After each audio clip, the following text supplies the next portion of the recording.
الله نحمده ونصلي على رسوله الكريم أما بعد فأعوذ بالله من الشيطان الرجيم بسم الله الرحمن الرحيم رب اشرح لي صدري ويسر لي أمري واحلل عقدة من لساني يفقهوا قولي۔ سورہ الانعام پارہ 7 ہے اور آیت نمبر 94 ہے، پہلے تلاوت سن لیتے ہیں۔ وَلَقَدْ جِئْتُمُونَا فُرَادَىٰ كَمَا خَلَقْنَاكُمْ أَوَّلَ مَرَّةٍ وَتَرَكْتُم مَّا خَوَّلْنَاكُمْ وَرَاءَ ظُهُورِكُمْ وَمَا نَرَىٰ مَعَكُمْ شُفَعَاءَكُمُ الَّذِينَ زَعَمْتُمْ أَنَّهُمْ فِيكُمْ شُرَكَاءُ لَقَد تَّقَطَّعَ بَيْنَكُمْ وَضَلَّ عَنكُم مَّا كُنتُمْ تَزْعُمُونَ۔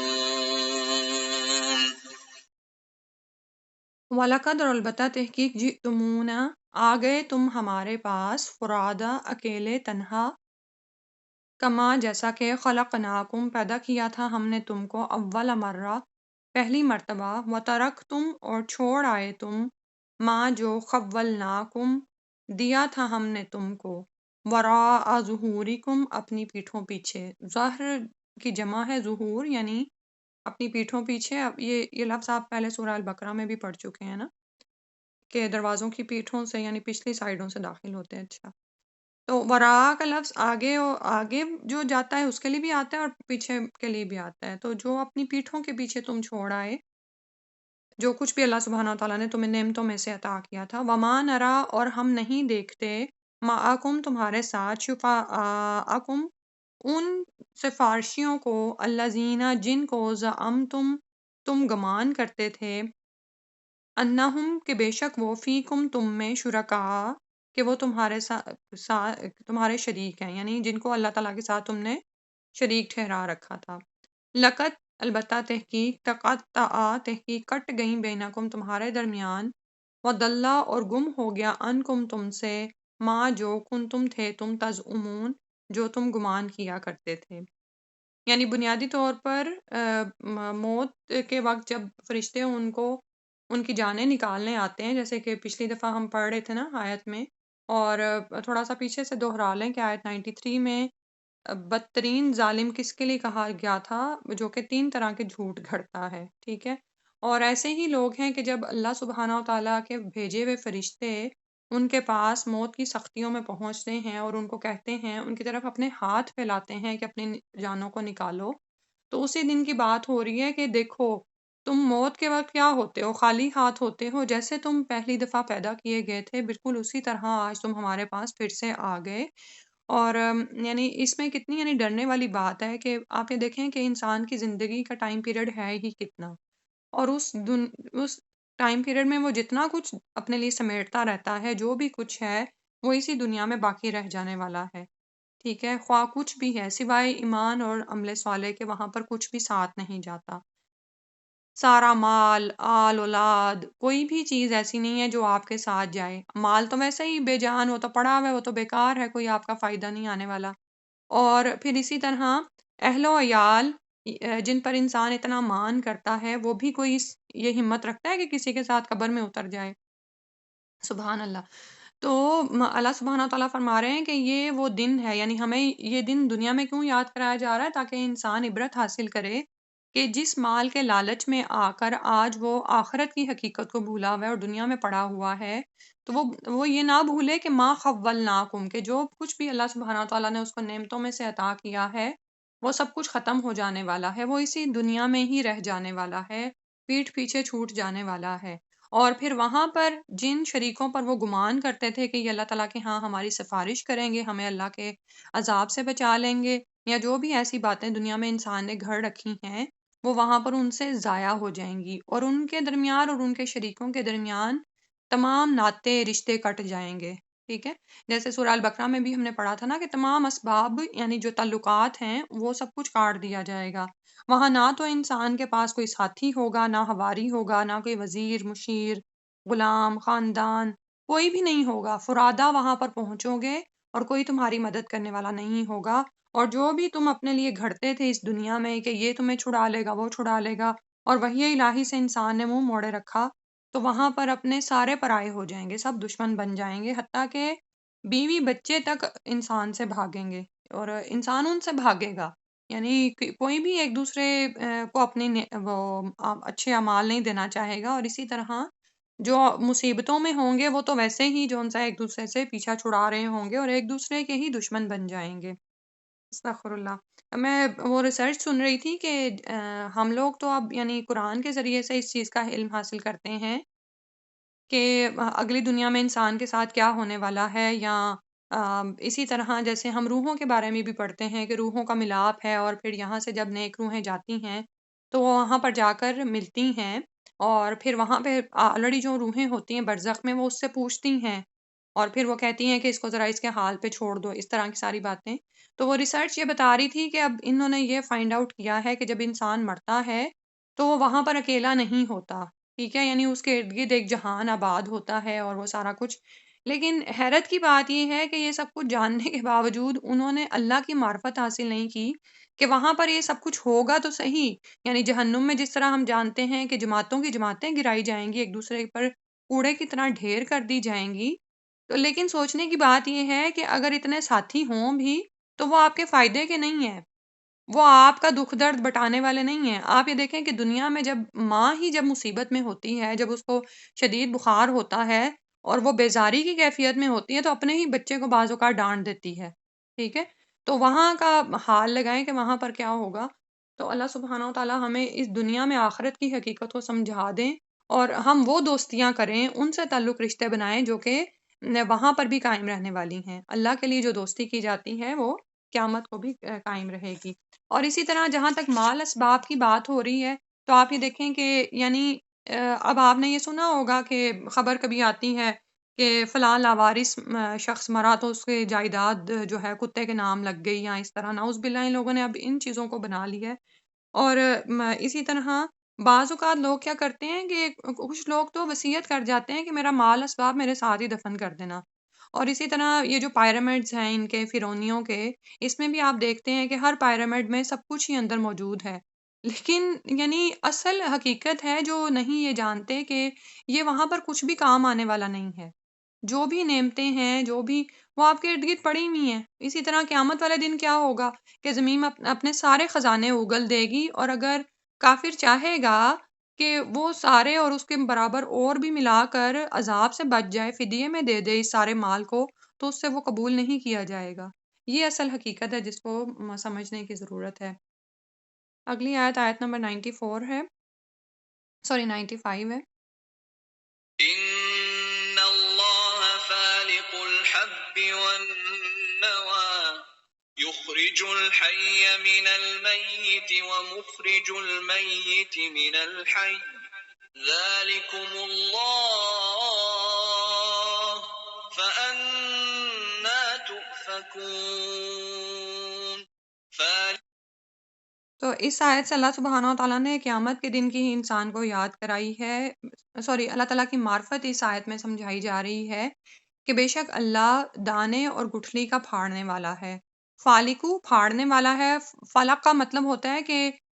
دو حصوں کو جدا کر دینا۔ آپ یہ دیکھیں کہ بیج کے ساتھ یہی ہوتا ہے نا، گٹھلی یا بیج کے ساتھ، کہ وہ جب ان کو زمین میں بویا جاتا ہے تو ایک حصے سے جڑ بن جاتی ہے اور دوسرے سے تنا باہر آنا شروع ہو جاتا ہے، زمین کا سینہ پھاڑ کر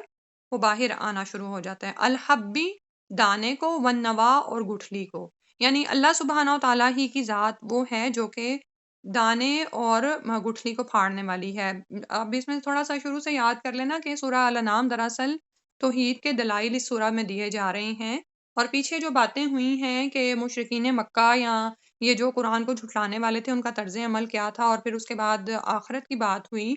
کہ اس دن انسان اللہ کے سامنے اکیلا ہوگا، تو دراصل سمجھایا یہ جا رہا ہے کہ اس زندگی میں اللہ تعالیٰ کی معرفت اور اس کی عظمت حاصل کر لو۔ تو یہاں سے دراصل رکوع کا آغاز اسی بات پر ہو رہا ہے کہ اللہ سبحانہ و تعالیٰ کی معرفت اور اس کی عظمت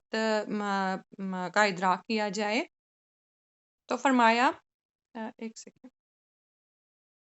تو فرمایا کہ بے شک اللہ سبحانہ و تعالیٰ دانے اور گٹھلی کو پھاڑنے والا ہے۔ تو دانے سے یہاں پر مراد دراصل جو بھی گندم، چاول، جو جوار، باجرا، ان کے دانے ہوتے ہیں وہ آپ لے سکتے ہیں۔ اور اسی طرح جو نوا ہے وہ گٹھلی ہے،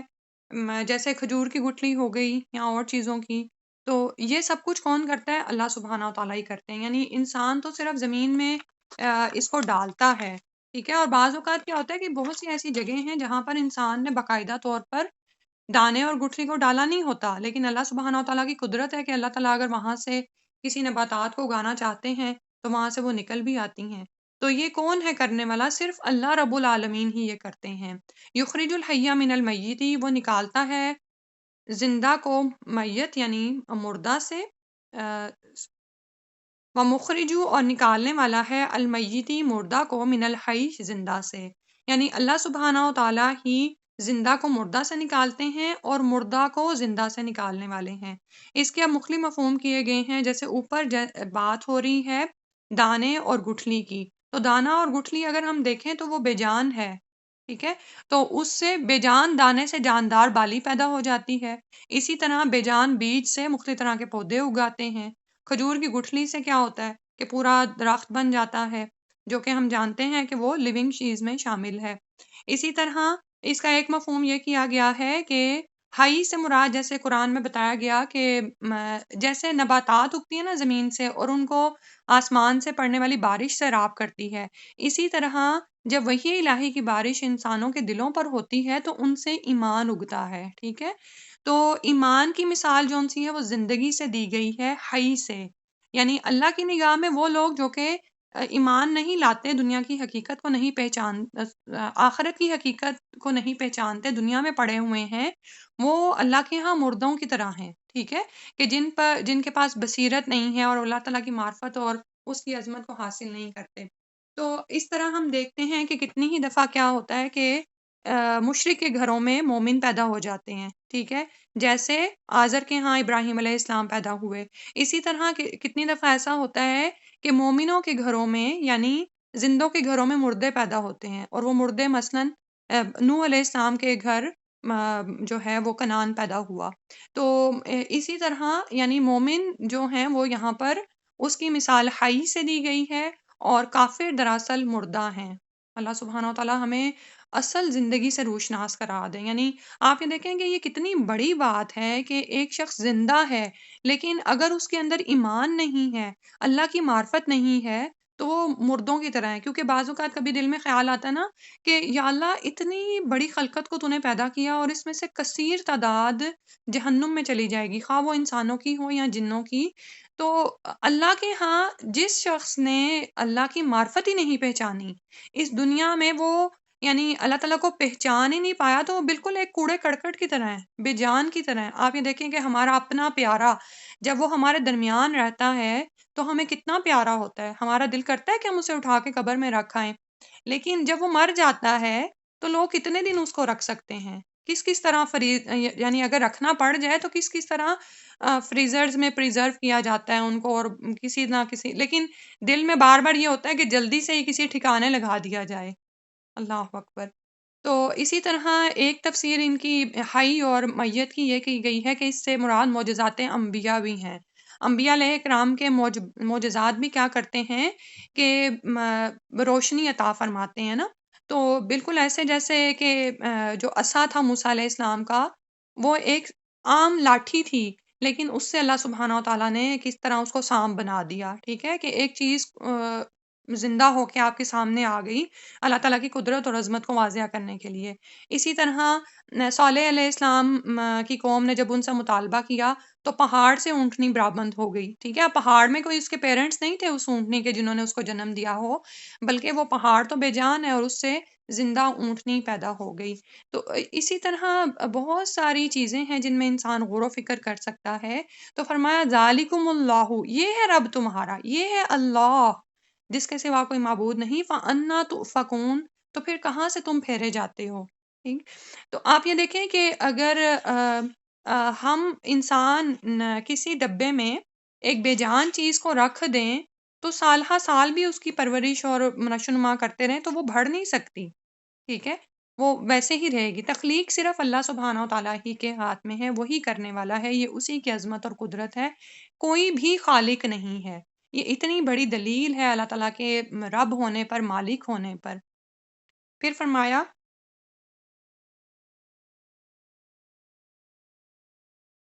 فالق الإصباح وجعل الليل سكنا والشمس والقمر حسبانا ذلك تقدير العزيز العليم۔ آیت نمبر 96 میں فرمایا فالق الاسباح، صبح کو پھاڑنے والا ہے۔ اسباح کا مطلب جو ہے وہ یعنی صبح کی جمع بھی کیا گیا ہے، یعنی اللہ سبحانہ و تعالیٰ صبح کو پھاڑ کر، جیسے فجر کی روشنی ہو جاتی ہے نا، رات کا اندھیرا ایک دم پھٹ جاتا ہے، اور اسی طرح جب ہم روزوں کے اوقات میں دیکھتے ہیں کہ سحری کا وقت ہی تب ختم ہوتا ہے جب وہ سفید دھاری کالی دھاری سے الگ ہو جاتی ہے، یعنی پورے آسمان کو اگر دیکھا جائے تو وہاں پر بالکل اندھیرا چھایا ہوا ہوتا ہے، اور پہلے ایک لائن آتی ہے سفید رنگ کی، اور پھر وہ سارا جیسے اندھیرے کی چادر پھٹنا شروع ہو جاتی ہے، سبحان اللہ۔ اور یہ پورا عمل ایسے خاموشی کے ساتھ ہوتا ہے اور روزانہ دہرایا جاتا ہے کہ سبحان اللہ، اگر کوئی انسان، ہم کوئی بھی کام کرنے لگے تو ہم کتنا شور مچاتے ہیں، یعنی ہم کتنا اٹھا پٹخ کرتے ہیں چیزوں کو، لیکن اللہ سبحانہ و تعالیٰ صبح کو پھاڑنے والا ہے، اور یہ صرف رب ہی کرتا ہے، کائنات کا خالق ہی یہ کرنے والا ہے، صبح کو پھاڑ کر نکالنے والا ہے، اور یعنی فجر کی روشنی جیسے ہو جاتی ہے۔ تو یہاں پر یہ بھی کہا گیا ہے کہ اللہ تعالیٰ ہی دن کے نور کو پیدا کرنے والا ہے، ٹھیک ہے۔ پھر فرمایا وجعل، اور اس نے بنایا اللیلہ، رات کو، سکنا، باعث سکون، یعنی اللہ ہی دن کو اجالا کر دیتا ہے، اور اسی طرح رات کو پیدا کرنے والا بھی، رات کو بنانے والا بھی اللہ سبحانہ و تعالیٰ ہی ہے۔ اور وہ اللہ تعالیٰ نے کیوں پیدا کی ہے کہ تاکہ انسان اس میں سکون اور قرار حاصل کرے۔ آپ یہ دیکھیں کہ ہم دن کے وقت کتنے ہی بھاری پردے گرا دیں اور روشنی کو بند کرنے کی کوشش کریں، لیکن ہمارا جو اندر کا وہ ہے نا، یعنی الارم کلاک ہے، وہی ہمیں دن کے وقت رات جیسی پرسکون نیند نہیں دیتا۔ وہ نیند جو انسان رات کے ابتدائی حصے میں حاصل کرتا ہے اور اس سے وہ سارے دن کے لیے چاقو چوبند رہتا ہے، اگر آپ دن میں اس کے مقابل بہت دیر بھی سوئے رہیں تو آپ کو وہ چیز حاصل نہیں ہو سکتی۔ اسی طرح آپ یہ دیکھیں کہ بعض اوقات یہاں پر جیسے دن بہت چھوٹے ہو جاتے ہیں، اور دن بہت لمبے بھی ہو جاتے ہیں، راتیں چھوٹی ہو جاتی ہیں، تو پھر بھی جب تک کہ سورج چمک رہا ہوتا ہے، 10-10 بجے کچھ جگہوں پر سورج غروب ہوتا ہے، تو انسان کو مکمل طور پر نیند نہیں آتی، لیکن جب آتی ہے تو وہی 3-4 گھنٹے کی نیند انسان کے لیے کافی ہو جاتی ہے، سبحان اللہ۔ تو کیونکہ یہ اللہ سبحانہ و تعالیٰ کا بنایا ہوا نظام ہے نا، کہ اس نے رات کو بنایا ہی سکنا ہے، ٹھیک ہے، کہ تمام مخلوقات بھی سکون پکڑ لیتی ہیں۔ آپ میں سے کسی نے اگر پرندوں کی آوازوں کو نوٹ کیا ہو نا، تو آپ دیکھیں کہ صبح کے وقت وہ عجب طرح سے چہچہاتے ہیں کہ پتہ چل جاتا ہے فجر کا وقت ہو گیا ہے۔ اسی طرح فجر سے پہلے سحری کے وقت بھی کچھ پرندے ہیں جن کے اندر ایسے الارم کلاک لگے ہوئے ہیں، یعنی بیک ہوم میں تو ہم مرغے کے بارے میں سنتے تھے نا، لیکن یہاں پر بھی اگر آپ کے گھر کے آس پاس کہیں درخت ہوں تو آپ دیکھتے ہیں کہ سحری کے وقت وہ الگ طرح سے آوازوں سے نا چہچہانا شروع ہو جاتے ہیں۔ پھر اس کے بعد جب آپ ظہر اور عصر کے وقت ان کی آوازیں سنیں تو وہ اور طرح کی ہوتی ہیں۔ مغرب کے وقت ایسی ہوتی ہے جیسے الوداعی الارم ہو گیا ہے، اب جا رہے ہیں جا رہے ہیں، سبحان اللہ۔ اور پھر رات کو کیسے ہر چیز تمام مخلوقات پرسکون ہو جاتی ہے، ٹھیک ہے۔ اب یہ انسان ہی ہے جس کو اختیار کی آزادی دی گئی ہے، تو وہ اپنے اختیار کی آزادی کو استعمال کرتے ہوئے بیکار میں رات کو جاگتا ہے، ٹھیک ہے، کوئی کام بھی نہیں ہوتا۔ اور پھر فرمایا والشمس والقمر، اور سورج اور چاند کو حسبانا، حساب کے طور پر، یعنی رات کو سکون کا ذریعہ بنایا، اور سورج اور چاند بنائے۔ سورج اور چاند نہ صرف یہ کہ روشنی کرتے ہیں، سورج صبح کے وقت اجالا کر دیتا ہے، چاند رات کو، اس کے ساتھ ساتھ یہ ہمارے لیے حساب کا بھی ذریعہ ہیں۔ اور حساب کس کس چیز کا حساب دیتے ہیں؟ ہمارے تمام جو شرعی معاملات ہیں، آپ یہ دیکھیں کہ انہی پہ چل رہے ہوتے ہیں، ٹھیک ہے، شمس یا قمر پر۔ یعنی اسی طرح رمضان میں افطار و سحر ہے، اور عام دنوں میں نمازوں کے اوقات ہیں، یہ سب تمام جو ہیں وہ ہمارے شمس و قمر پر چل رہے ہوتے ہیں، سبحان اللہ۔ اور یعنی آج ذہن میں یہ خیال پیدا ہو سکتا ہے کہ اب تو ہمارے پاس گیجٹس ہیں، ہر طرح کا کچھ نہ کچھ موجود ہوتا ہی ہے، لیکن آپ یہ دیکھیں کہ ایک زمانہ تھا کہ سورج اور چاند سے جون سا حساب لیے جاتے تھے، اور اسی پہ ہی جون سا وہ لوگ چل رہے ہوتے تھے، اور اسی پہ ہی وہ حساب سارا رکھتے تھے، اور ابھی بھی یہی صورتحال ہے۔ گیجٹس نے آپ کو یہ فائدہ دیا ہے کہ اس نے وہ چیزیں ریکارڈ کر کے آپ کو نیکسٹ بہت سارے سالوں کی جنتری آپ کے ہاتھوں میں دے دی ہے، ٹھیک ہے، لیکن یہ دراصل وقت کا اندازہ دینے والے ہیں، یعنی آپ یہ کہہ سکتے ہیں کہ ایک یونیورسل کیلنڈرز ہیں جو اللہ سبحانہ تعالیٰ نے بنا دیے ہیں۔ ذالک تقدیر العزیز العلیم، یہ اندازہ ہے ایک زبردست علم والے کا۔ سبحان اللہ، یعنی یہ جو قدرت مقرر کی ہے، یعنی یہ جو تقدیر الہی ہے کہ اللہ تعالیٰ نے کسی چیز کو قدرت دے دی ہے، اس کو کام کرنے کی طاقت دے دی ہے، اور اس خاص طریقے پر بنایا ہے کہ وہ اپنا کام کر سکے، اور پھر یہ کہ ایک خاص اندازے سے مقرر کیا ہے۔ سبحان اللہ، یعنی اس پہ آپ کتنی لمبی بات کر سکتے ہیں کہ جیسے آج ہی آپ یہ دیکھیں کہ آج کل نمازوں کے اوقات کتنی تیزی سے تبدیل ہو رہے ہیں، اور وہ سورج کے حساب کے ساتھ ساتھ چل رہے ہوتے ہیں نا، سبحان اللہ۔ اور یہ کیا ہے کہ اللہ سبحانہ تعالیٰ نے اس کی تقدیر پہلے سے ہی مقرر کر دی ہے، سارا ایک اندازہ مقرر کر دیا گیا ہے، اور یہ کوئی زبردست جو عزیز ہستی ہے وہی کر سکتی ہے، اور جو مکمل علم رکھتا ہے العلیم وہی کر سکتا ہے۔ کسی چیز کا بھی اندازہ مقرر کرنا جو نا سب سے مشکل چیز ہوتی ہے، آپ میں سے ہم عورتیں ہم سب جانتی ہیں، جیسے کہ اب جو نارمل ہم کوکنگ کر رہی ہوتی ہیں ہمیں پتہ ہوتا ہے، ایک اندازہ ہوتا ہے، لیکن جب ہم تھوڑا سا کمی بیشی کرنے لگتی ہیں، یعنی کوئی مہمان آ رہے ہیں یا گھر سے کوئی چلا گیا ہے تو زیادہ یا کم پک رہا ہے، تو اس وقت آپ دیکھتے ہیں کہ کیا ہمارے اندازوں کی حالت ہوتی ہے۔ تو سبحان اللہ، اللہ سبحانہ تعالیٰ زبردست ہیں اور مکمل علم والے ہیں، اس کا علم مطلق ہے، تو یہ تمام ان چیزوں کے اندازے اللہ تعالیٰ نے مقرر کیے ہیں، اور وہ مکمل ایک حساب دے رہے ہیں، اور جب سے وہ بنے ہیں تب سے ان میں کوئی بھی نقص یا کمی نہیں آئی، ٹھیک ہے۔ اسی طرح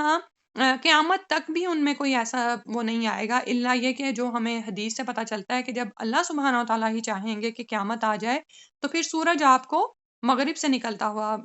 نظر آئے گا۔ استغفر اللہ، اللہ سبحانہ تعالیٰ اس دن سے بچائے۔ پھر اگلی آیت میں فرمایا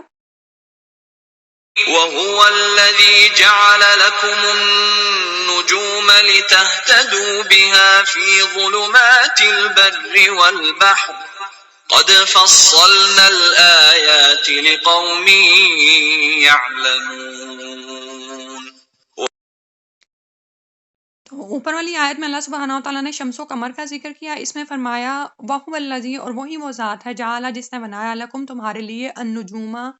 ستاروں کو، لتہتدوا تاکہ تم راہ پاؤ، بہا ساتھ ان کے، فی ظلمات البری خشکی کی اندھیروں میں، والبحری اور سمندر کے، قد تحقیق فصلنا کھول کھول کر بیان کر دی ہم نے، الآیاتی آیتیں، لقومی یعلمون اس قوم کے لیے جو علم رکھتی ہے۔ سبحان اللہ۔ تو جیسے اللہ سبحانہ تعالیٰ نے سورج اور چاند کو اندازے کے ساتھ حساب کے لیے بنایا، اور اس کے ساتھ ساتھ وہ روشنی بھی دیتے ہیں، اسی طرح نجوم کو جو کہ رات کو روشن ہوتے ہیں اور ساتھ ساتھ یہ انسان کو راستوں کی بھی خبر دیتے ہیں، لتہتدوا بہا تاکہ تم ان کے ذریعے سے ہدایت پاؤ، خشکی اور سمندر کے اندھیروں میں، یعنی رات اور دن میں جو تم اپنا سفر کرتے ہو ان تاروں کے ذریعے سے تم رہنمائی پا سکتے ہو، ٹھیک ہے۔ اور اسی طرح سے ہمیں ان تاروں کے دو کام سورہ الملک میں جیسے پتہ چلتے ہیں کہ وہاں پر فرمایا وَلَقَدْ زَيَّنَّا السَّمَاءَ الدُّنْيَا بِمَصَابِيحَ وَجَعَلْنَاهَا رُجُومًا لِلشَّيَاطِينِ، کہ اللہ سبحانہ وتعالیٰ نے آسمان دنیا کو، یعنی جو آسمان ہمیں نظر آتا ہے، اس کو تاروں سے سجا دیا، چراغوں سے، اور بنایا ہم نے اس کو شیطانوں کو مار بگانے کا ذریعہ، ٹھیک ہے۔ تو دو مقاصد ہمیں وہاں سے پتہ چل رہے ہیں، اور تیسرا یہاں سے کہ اللہ سبحانہ وتعالیٰ نے ان کو ہدایت پانے کا ذریعہ بنایا ہے۔ اس کے علاوہ ان نجوم کے اور مقاصد نہیں ہیں، نعوذ باللہ۔ اگر کوئی ان سے کچھ اور حاصل کرنے کی کوشش کرتا ہے، جیسے ہم جانتے ہیں کہ ستاروں کی چال سے لوگ غیب کا حال معلوم کرنے کی کوشش کرتے ہیں، تو یاد رکھیے کہ علم نجوم کو جادو کی ایک قسم بتایا گیا ہے، اور جو جتنا زیادہ سیکھے گا اتنا ہی زیادہ جادو میں مبتلا ہو جائے گا۔ یہ حدیث میں آتا ہے، رسول اللہ صلی اللہ علیہ وسلم نے فرمایا من اقتبس علما من النجوم اقتبس شعبۃ من السحر زاد ما زادا، ٹھیک ہے۔ یعنی ابھی جو میں نے آپ کو یہ سامنے آپ کے پڑھا ہے کہ جس نے علم نجوم میں سے جتنا حاصل کیا، یعنی یہ جادو کی قسم ہے، تو اس نے اتنا ہی زیادہ سحر میں سے سیکھا۔ استغفر اللہ۔ تو اللہ سبحانہ و تعالیٰ سے دعا ہے کہ نہ صرف یہ کہ ہم خود ان ستاروں کے ذریعے سے ان کے بتائے گئے مقاصد کے علاوہ کوئی مقصد حاصل کرنے سے بچیں، بلکہ لوگوں کو بھی اس کا علم دیں، کیونکہ آپ یہ دیکھیں کہ نہ صرف غیر مسلم ممالک میں بلکہ مسلم ممالک میں بھی یہ جو علم نجوم کا بہت زیادہ چرچا ہو گیا ہے کہ ستاروں کے ذریعے سے مستقبل کے حالات اور انسانی زندگی یا کائنات میں ان کے اثرات بتانے کا دعویٰ کیا جاتا ہے۔ یہ سب بے بنیاد ہے، شریعت کے خلاف ہے اور جادو کا حصہ ہے، نعوذ باللہ۔ اور جادو آپ لوگ جانتے ہیں کہ کفر ہے، ٹھیک ہے، کہ یعنی جو جادو کو ختم کرانے کے لیے بھی کسی کے پاس گیا تو اس کو بھی روکا گیا ہے، 40 دن تک انسان کی نماز قبول نہیں ہوتی، استغفر اللہ۔ تو یہ دراصل اس سے بچنا چاہیے۔ اور جو یہاں پر مقصد بتایا گیا، سبحان اللہ، کہ اللہ سبحانہ تعالیٰ نے ان کو بحر و بر کی تاریکیوں میں راستے معلوم کرنے کا وہ بنایا ہے، ایک یعنی ایک اس کا مقصد ہے۔ اور اور پھر یعنی بات وہی آ گئی نا کہ اس کا علم کیوں حاصل کیا جائے، کیونکہ یہ علم رات کے وقت انسان کو راستوں کے بارے میں بتاتا ہے۔ اسی طرح اس سے قبلہ رخ متعین ہو جاتا ہے، یہاں نمازوں کے اوقات پتہ چل جاتے ہیں، کھیتی باڑی کے مناسب موسم کا پتہ چل جاتا ہے، مختلف شہروں اور بستیوں کا پتہ چل جاتا ہے، ٹھیک ہے، کہ فلاں بستی آ گئی ہے۔ یعنی یہ ایک طرح کا فضائی علم ہے، سبحان اللہ۔ یعنی اگر آپ کے نیچے لوڈ شیڈنگ ہو جاتی ہے، سارا نیٹ کنیکشن سب کچھ ڈسکنیکٹ ہو جاتا ہے، تو یہ ایک فضائی علم ہے جو آپ کو ہدایت دیتا ہے۔ جیسے ایک اور جگہ پر آتا ہے بن نجمی ہم یہتدون، کہ ستاروں کے ساتھ وہ ہدایت پاتے ہیں۔ تو یہ ہدایت دراصل یہ نہیں کہ غیب کی ہدایت پاتے ہیں، دراصل راستوں کا علم لگاتے ہیں۔ اچھا، اب جو میں نے اتنی باتیں بتائی ہیں کہ ساروں سے یہ علم حاصل ہوتا ہے، تو اس کو تھوڑا سا دیکھ لیتے ہیں، کیونکہ ہمارے ذہنوں میں یہ بات نہیں آتی نا، کیونکہ ہمارے پاس تو آج موبائل ہیں، موبائلز پہ الارم لگے ہوئے ہیں، سحری کا وقت ہمیں پتہ چل جاتا ہے، اور اسی طرح فجر کا پتہ چل جاتا ہے، اور باقی بھی نمازیں ہم نے اسی پہ ہی لگائی ہوتی ہیں۔ ہم میں سے کتنے لوگ ہیں جن کو نمازوں کے اوقات فقہ کی صورت میں یاد رہ گئے ہوں کہ فقہ میں ہم نے یہ پڑھا تھا کہ یہ جب یہ ہو جائے تو یہ نماز کا وقت ہو جاتا ہے، یا ہم باہر نکل کے دیکھتے ہوں۔ تو لیکن آپ دیکھیں کہ ساری دنیا میں ایسے حالات نہیں ہیں، ٹھیک ہے نا۔ اور اسی طرح جب یہ سب کچھ نہیں تھا تو لوگ انہی سے ہی اپنے لیے اوقات کا اندازہ کرتے تھے۔ جیسے ایک خاتون کے بارے میں سن رہی تھی، وہ بوڑھی خاتون تھی، گاؤں میں رہتی تھیں، تو وہ ستاروں کی چال دیکھتی تھی۔ جیسے رات کے وقت آپ کی آنکھ کھلے تو آپ فوراً موبائل پہ دیکھتے ہیں کیا ٹائم ہوا ہے، تو وہ ستاروں کی طرف دیکھتی تھیں، تو پھر ان کو پتہ چل جاتا تھا کہ نہیں، ابھی ستارہ اس جگہ پہ نہیں پہنچا، تو تہجد کا وقت نہیں ہوا، تو وہ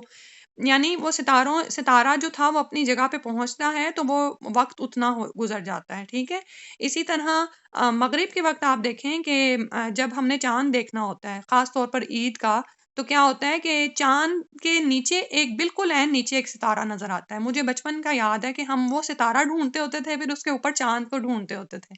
تو سبحان اللہ، اس کا ایک پورا علم ہے، لیکن وہ کس کے لیے ہے؟ وہ انہی مقاصد کے لیے ہے جو مقاصد قرآن میں بیان کر دیے گئے ہیں، اس کے علاوہ اور نہ انسان کچھ کرے۔ اسی طرح اگر آپ کسی راستے سے گزر رہے ہیں اور آپ وہاں سے گزرتے رہتے ہیں، تو پھر آپ کو اندازہ ہو جاتا ہے اچھا ستاروں کی یہ چال یا یہ حرکات ہو گئی ہیں تو یہ والی بستی شروع ہونے والی ہوگی، ٹھیک ہے۔ جیسے آپ کو اب GPS بتا رہا ہوتا ہے نا کہ یہ والا شہر آ گیا ہے، یہ والا شہر آ گیا ہے، اسی طرح تو ستاروں کی چال سے، ان کی حرکات سے، افطاری اور سحری اور سورج کے طلوع و غروب، ستاروں کے طلوع و غروب کے ساتھ ساتھ یہ سب کچھ انسان کو پتہ چل سکتا ہے۔ تو جیسے بتایا نا کہ یہ فضائی علم ہے، یعنی ایک عالمی جنتری ہے جو اللہ سبحانہ وتعالیٰ نے انسان کے لیے بنا دی ہے، سبحان اللہ۔ اب یہ دیکھیں کہ یہ غور کرتے جائیں کہ یہ قد فصلنا الآیات لقوم یعلمون، تحقیق کھول کھول کر ہم نے نشانیاں بیان کر دی ہیں اس قوم کے لیے جو علم رکھتے ہیں، جو علم حاصل کرتے ہیں، وہی ان نشانیوں میں غور و فکر کرتے ہیں۔ اور یہ نشانیاں کون سی ہیں؟ آیات کونیہ ہیں، ٹھیک ہے۔ یعنی اگر کسی کے پاس آیات شرعیہ نہیں پہنچی، اسے قرآن کا نہیں پتا، تو وہ ان نشانیوں سے ہی اللہ سبحانہ وتعالیٰ کی عظمت اور معرفت حاصل کر سکتا ہے۔ پھر اگلی آیت میں فرمایا وهو الذي أنشأكم من نفس واحدة فمستقر ومستودع قد فصلنا الآيات لقوم يفقهون۔ وَهُوَ الَّذِي، اور وہی ہے وہ ذات، انشأکم، جس نے پیدا کیا تم کو۔ انشاء جو ہوتا ہے اس میں صرف پیدا کرنا نہیں بلکہ بڑا کرنا، اس کو بڑھوتری دینا، اس کی نشو نما کرنا، سب کچھ شامل ہے اس میں۔ من نفس واحدہ، ایک جان سے، اور وہ کون ہے؟ آدم علیہ السلام سے۔ فمستقرن تو ایک مقرر یعنی کی رہنے کی جگہ، ومستودع اور ایک سپرد کیے جانے کی جگہ، ٹھیک ہے۔ استودع اللہ ہم کہتے ہیں نا، وہ دعا پڑھتے ہیں کسی کو رخصت کرتے وقت، تو وداع کرنا یعنی کسی کے سپرد کر دینا، اور مستقر یعنی قرار پکڑنے کی جگہ۔ دو چیزیں ہیں جو انسان کے لیے اللہ سبحانہ وتعالیٰ نے بنائی۔ قد تحقیق فصلنا کھول کھول کر بیان کی ہم نے، الآیاتی آیات، لقومی یفقہون واسطے اس قوم کے جو کہ سمجھ رکھتی ہے، غور و فکر کرتی۔ فقہ کا مطلب ہم جانتے ہیں نا، فقہ ہوتا ہے کہ کسی معلوم چیز سے کسی نامعلوم چیز تک پہنچنا، ٹھیک ہے۔ یعنی جو علم آپ کو، جن چیزوں کے بارے میں علم آپ کو پہلے سے ہے، اس علم کے ذریعے سے اس علم تک جانا جس کا آپ کو پتہ نہیں ہے، یا جس مسئلے کا آپ کو پتہ نہیں ہے اس کو تلاش کرنے کی کوشش کرنا، ٹھیک ہے۔ جیسے یہی ہوتا ہے نا کہ قرآن و سنت اور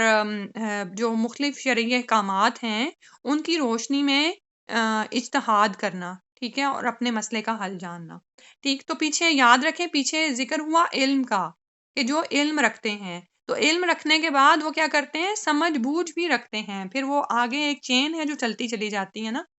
تو اللہ سبحانہ تعالیٰ کی معرفت دی جا رہی ہے کہ غور کرو کہ اللہ ہی وہ ذات ہے جس نے تم کو ایک نفس واحدہ سے پیدا کیا، جیسے سورہ النساء میں آتا ہے نا، الذی خلقکم من نفس واحدہ وخلق منہا زوجہا وبث منہا رجالا کثیرا ونساء،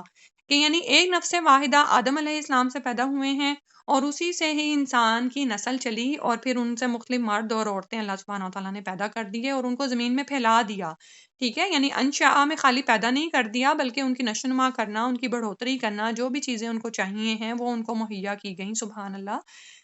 تو اور پھر یہ کہ یہ اللہ تعالیٰ کی کتنی بڑی نعمت ہے کہ ہم سب ایک ہی جان سے پیدا کیے گئے ہیں نا۔ اور وہ حدیث آپ کو یاد آ رہی ہے نا کہ جب ایک ہی سے پیدا کیے گئے تو آپس میں کسی کو کسی پر کوئی فضیلت اور برتری حاصل نہیں سوائے تقویٰ کے، ٹھیک ہے۔ یعنی کوئی شخص یہ نہیں کہہ سکتا کہ میں کوئی ایلین ہوں اور میں تم سے کوئی افضل ہوں، ٹھیک ہے،